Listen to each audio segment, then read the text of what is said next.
Баршаңызға сәлем. Сіздерге бүгін мен үй жағдайында лағман қамырын қалай созу және лағман салмасын жасау әдісімен бөліскелі отырмын. Видео соңына дейін көріп тамашалап отырыңыздар. Сіздерге ұнап жатса лайк, комментария қалдыруды ұмытпаңыздар. Жазылып, тіркеліп алыңыздар. Алда түрлі рецептпен бөлісетін боламын. Ол үшін бізге су 200 мл-дай, тұз 1 шай қасық және де ұн қажет болады 600 граммдай. Барлық мөлшері описание қалдырып кеттім. Ең бірінші суымыз салқын болу қажет. Салқын суымызға 1 шай қасық мөлшермен тұзымыз ерігенше жақсылап араластырып аламыз. Ұнымыз алдын ала илегіштен өткізілген. Үстіне салқын тұзды суымызды аз-аздан құя отырып, қатты қамыр илеп аламыз.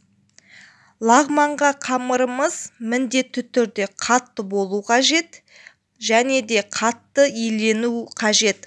Созып жатқан кезде созылыңқы қамыр және үзілмейтін қамыр болады.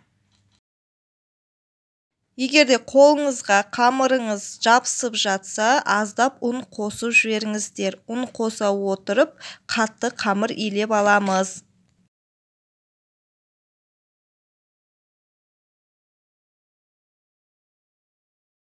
Мінекей қатты қамыр иленді.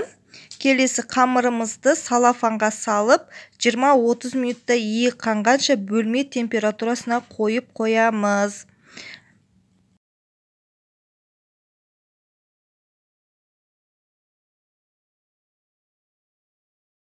Жарты сағат өткеннен кейін қамырымызды жақсылап бір басып шығып илеп алатын боламыз 1-2 минуттай.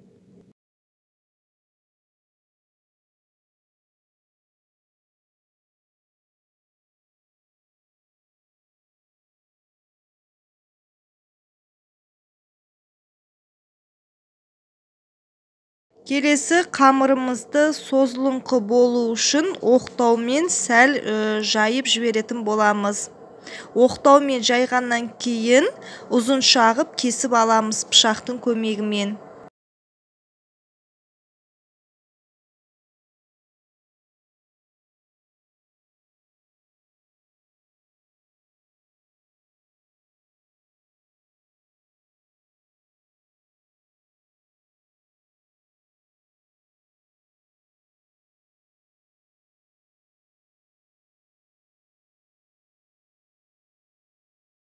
Қолымызды майлап алып, қамырымызды үстел үстіне немесе ағаш тақтай үстіне созып алсаңыздар болады.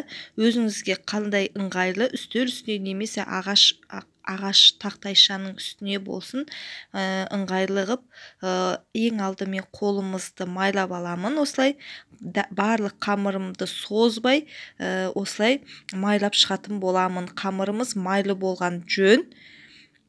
Дәл осылай видеодағыдай қамырымызды майлап алғанымыз жөн болады. Барлық қамырымызды осылай қойып, дізіп шығатын боламыз майлап. Келесі табағымызды майлап аламыз да, қамырымыздың бір бөлігін алып, ақырындап соза бастаймыз. Дәл видеодағыдай жайлап ақырындап соза бастаймыз.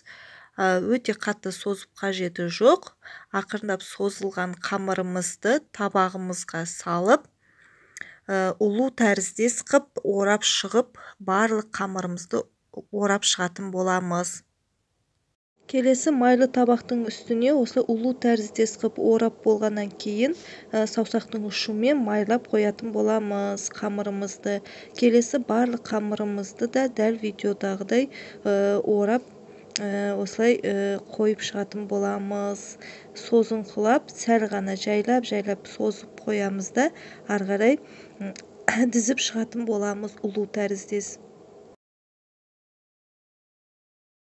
Мінекей барлығын домалақтап болғаннан кейін, келесі үстіне салафанымызды салып, 15 минутқа тындырып қоямыз. 15 минуттан кейін бір бөлігін алып, қамырымызды созуды, жұқартуды бастаймыз. Дәл видеодағыдай көрсетілгендей Оқтау жайғандай қолымызды майлап алып созатын боламыз.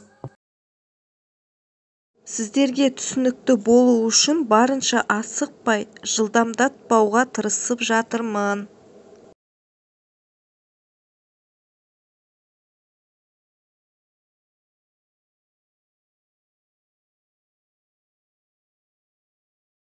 Міне осылай қамырымызды созып аламыз. Созылуы да өте тез әрі ешқандай да үзілмейтін болады. Осылай кішкене жұқартқаннан кейін үстіне аздап майымызды жағып қоямыз. Бөлме температурасына қойып қоямыз да үстіне жаппай қалдырсаңыздар да болады. Бірақ терезелеріңіз жабық болуы керек.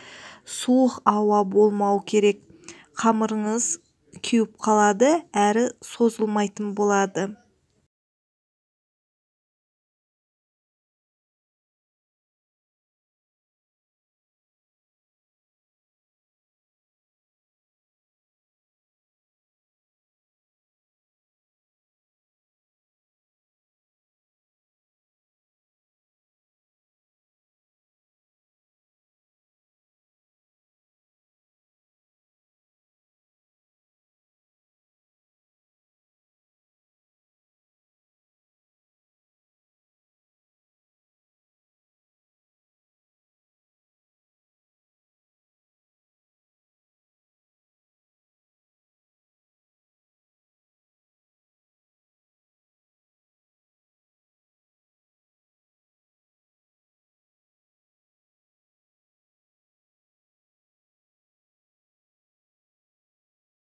Табақтан барлық қамырымызды алғаннан кейін тағы да бір рет созып алатын боламыз.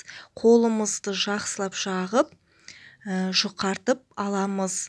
Қамырдың қалыңдығы жерлерде дәл осылай ғып созыңқылап аламыз. Екі қолымыздың ұшымен созып, домалақтай отырып, тағы да қамырымызды созыңқырап, созып алатын боламыз. Осымен барлық қамырымызды дәл видеодағыдай созып алғандарыңыз жөн болады.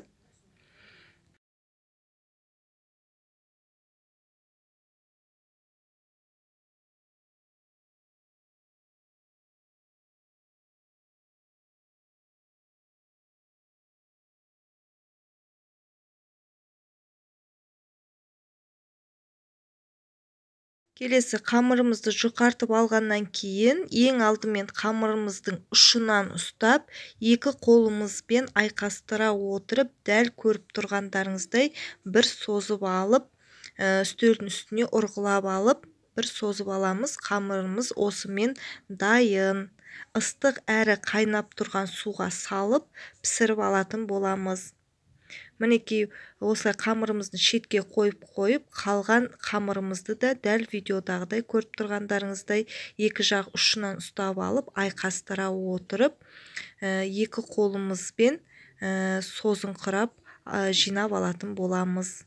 Сосын үстелдің үстіне ұрғылап, қайнап тұрған суға пісіріп алатын боламыз.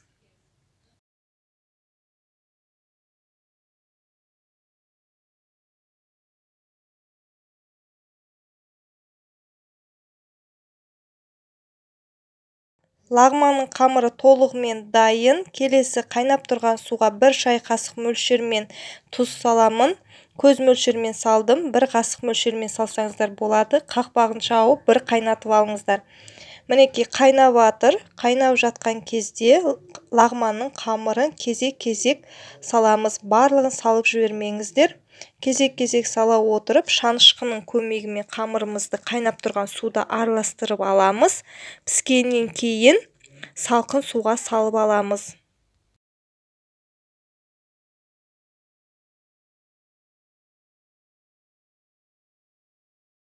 Қамырымызды ұмыт кетпеңіздер.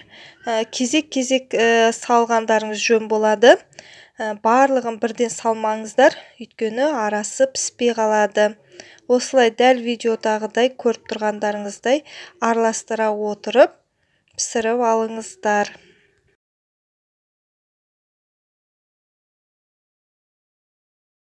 Қамырымызды салқын суға салып алып, мінекей толығымен дайын қамырымыз. Қамырымыз өте дәмді болады. Келесі салмасын дайындайтын боламыз. Салмасына мен сиыр етін қолдандым. Сиыр етінің қабырға жағын және де мол еті жағынан майлылығы біраз ғана алдым. Көп майлығы жасамаймын. Келесі орам жапырақ және қызыл бұрыш, тәтті бұрыштан, қызылынан және жасынан қолдандым. Томат пастасы, дәміне қарай тұз және пияз, картоп. Пияз бен картопты алдын ала турап алдым. Барлығын ұсақтап турап алдым. Дәл видеода көріп тұрғандарыңыздай қара бұрыш, соевый соусты маринадтау үшін қолданамыз. Келесі пияз, яғни чеснок және де лавр жапырағы қолданатын боламын. Мінекей алдын ала туралған сиыр етінің қабырға етінен үстіне соевый соус 2 ас қасық мөлшермен құйып, келесі бетіне тұз саламыз. Мен аздау ғана қолдандым. Тұзды және де қара бұрыш. Тұзды аз қолданғаным себебім қазір қуырып атқан кезде тағы да дәміне қарай тұз сала жатамыз. Мінекей жақсылап қолымызбен маринадтаймыз. Жақсылап араластырып аламыз. Мінекей бетін жауып 10-15 минутқа қойып қоямыз. Келесі қазанымызға 100 мл сұйық май құйып, пиязымызды қуырып аламыз. Пиязымыз өте дәмді болу үшін жақсылап қызарғанша қуырып алғандарыңыз жөн болады. Жақсылап араластырып аламын да қақпағын жауып қуыруға 5 минутқа қойып қоямын.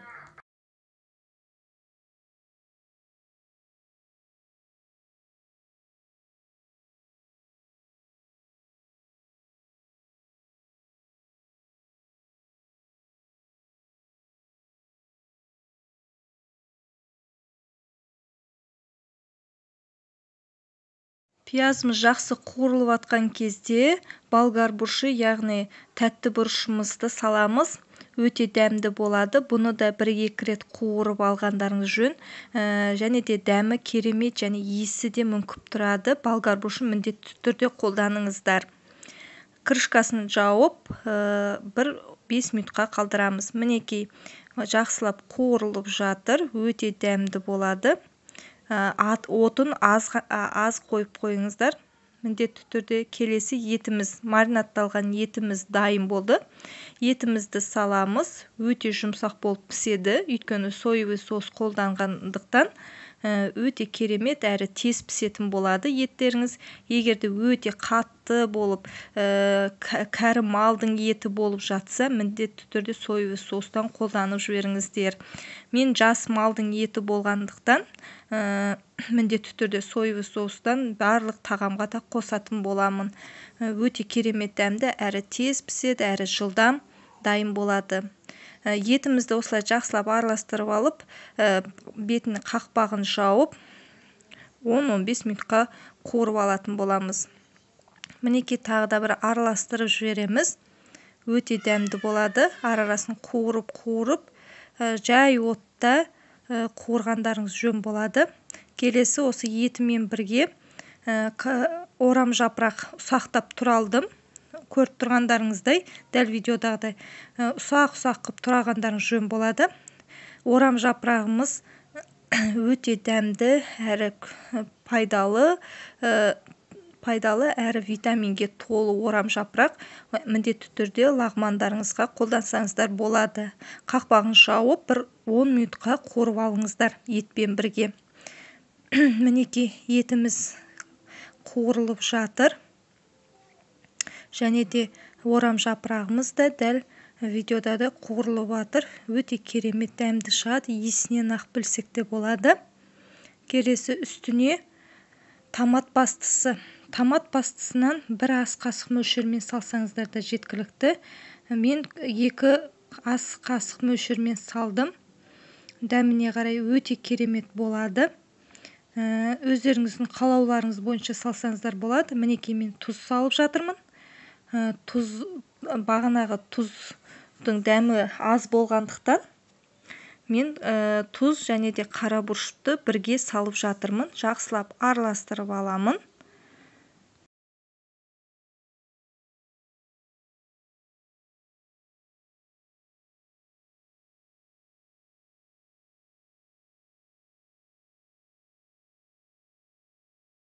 Келесі чеснок, яғни сарымсағымызды ұсақтап турап алдым алдын ала. Лавр жапырағымен бірге салып, тағы да бір араластырып жібереміз де үстіне қайнаған су құямыз. Қайнаған су құйып, қақпағын жауып, бір 20 минутқа қайнатамыз. Етіміз толығымен пісетін болады.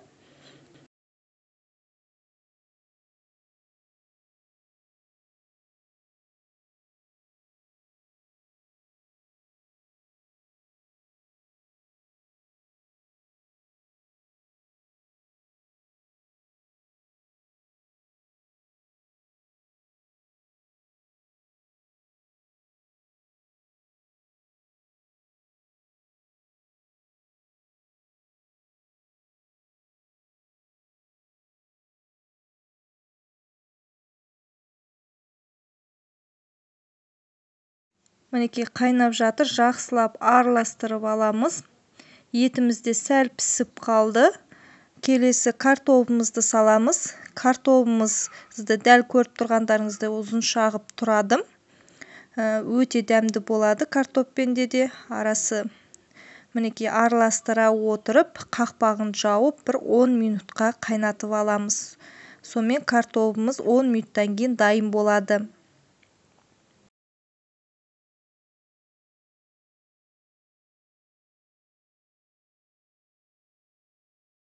Мінекей салмамыз толығымен дайын боп қалды.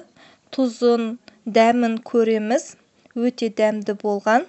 Және де картобымыздың піскенін байқаймыз. Мінекей дәл көріп тұрғандарыңыздай картобымыз піскен. Өте дәмді болады. Керемет дәмді тамағымыз дайын болды.